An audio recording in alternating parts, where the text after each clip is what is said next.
What hurts more? Losing your first love, or realizing they never truly left your heart? Today's story is about Parker, a guy who was brutally rejected by his college crush just because he was poor.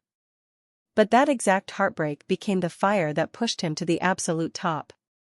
It all started 10 years ago in college. It was the first day of the semester, and a girl named Sienna rushed into the lecture hall, late.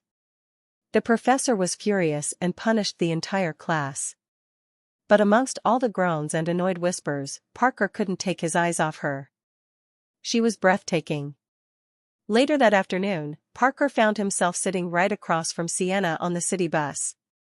His heart was racing. He thought this was fate, until Sienna caught him staring. Embarrassed, Parker froze, unable to utter a single word. To his absolute surprise, they got off at the same stop. They lived in the same neighborhood. Parker had never seen anyone as beautiful as Sienna in his suburban town, and his curiosity grew. The awkward tension broke when Parker's best friend, Nate, showed up. Nate was everything Parker wasn't: confident, loud, and a total flirt. Nate immediately started teasing Parker, bragging about his own relationship status, making Parker look even more clueless. Nate's only advice to Parker was simple: bro, get some confidence and fix your style. But for Parker, that was easier said than done. One afternoon, while Parker was taking landscape photos for a class project, his lens accidentally captured a stunning portrait of Sienna. That moment finally broke the ice. They introduced themselves. But nervous around her, Parker tried to act mysterious and aloof.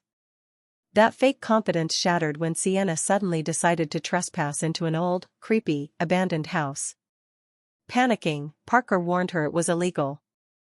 To stop her from going inside, he quickly made up a lie: someone was murdered in there. But Sienna didn't run away.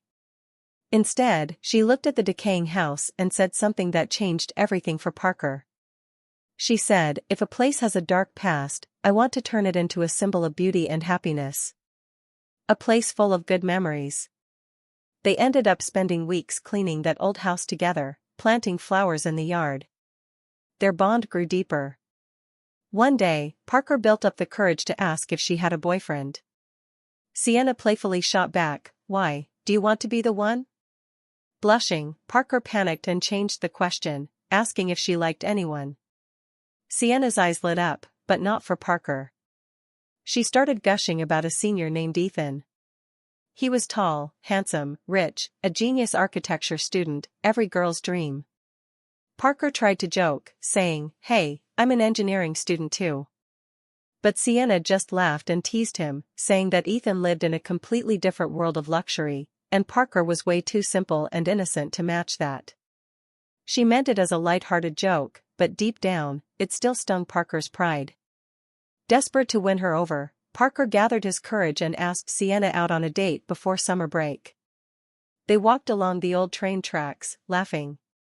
Sienna mentioned her birthday was on November 11th and promised to buy him dinner. Over food, she shared her dream of becoming a successful broadcaster and marrying a wealthy man. Parker, trying to fit into her dream, promised, "If I become a successful architect one day, I will build your dream house." Sienna smiled and sketched her dream house on a napkin. On the bus ride home, a tired Sienna drifted off and rested her head gently on Parker's shoulder. For a while, he just listened to her breathe. Then, slowly, she tilted her head back, and her eyes met his. In that quiet, intimate moment, with the streetlights blurring past the window, they leaned in and shared a soft, lingering first kiss. But everything changed when the new semester started. Sienna landed a spot on the campus radio station. An excited Parker went to find her after her first broadcast, only to see her walking out with Ethan. Refusing to lose her, Parker tagged along. The car ride was a nightmare. Sienna and Ethan were laughing, completely ignoring Parker. When Ethan arrogantly asked if Parker and Sienna were dating, Sienna quickly replied, "No way, Parker is just my best friend." Ethan laughed, looking at Parker's worn-out shoes and faded clothes. He said, "Good, because honestly, looking at how he dresses, he couldn't afford to date anyone anyway. He looks like a beggar." Parker was humiliated. He forced Ethan to stop the car, ran home, and threw a tantrum at his mother for buying him cheap clothes. He felt small and worthless. Nate tried to cheer him up, telling him that true love requires bravery. He told Parker to wait for the first snowfall of winter. He told him to confess his love on the first snow because it was the ultimate romantic move. The next day, Sienna asked Parker to help her move into a tiny apartment near campus. While unpacking, she told him how desperate she was to escape poverty and change her family's life. Parker realized she wasn't just beautiful, she was fighting a silent battle. Before leaving, he made her promise, "Meet me at our secret abandoned house on the day of the first snow. I have something important to tell you." Weeks later, the day arrived. Parker spent the entire day building a perfect, miniature-scale model of the dream house Sienna had sketched on the napkin. He was ready to confess. But that evening, Sienna's phone died, and Ethan took her out to a bar. Parker stood outside her apartment in the freezing cold, waiting to surprise her. Hours passed. Finally, a car pulled up. Sienna stepped out, completely drunk, leaning heavily on Ethan. Parker watched from the shadows as Ethan pulled her close, kissing her, before leading her into her apartment. The door slammed shut. Parker froze. His heart didn't just break, it was pulverized. Humiliated and crushed by the brutal reality of his poverty versus Ethan's wealth, he threw the model house in the trash and walked away into the dark, vowing never to love again. The next day, when a confused Sienna tried to ask why he was avoiding her, Parker looked at her with cold eyes. He said, "I don't want to see your face ever again. Your voice, your smile, it disgusts me. Stay out of my life." That very afternoon, the first snow fell. Sienna went to the abandoned house and waited for hours in the freezing cold. Parker never showed up. Heartbroken, she left an MP3 player and her favorite cassette tape on the porch, a silent goodbye. 10 years passed. Parker had worked like a machine, burying his pain in his career. Now, he was a wealthy, successful architect in the city.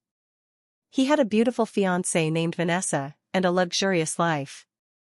But he had a chain-smoking habit he couldn't kick, a lingering shadow of his past anxiety.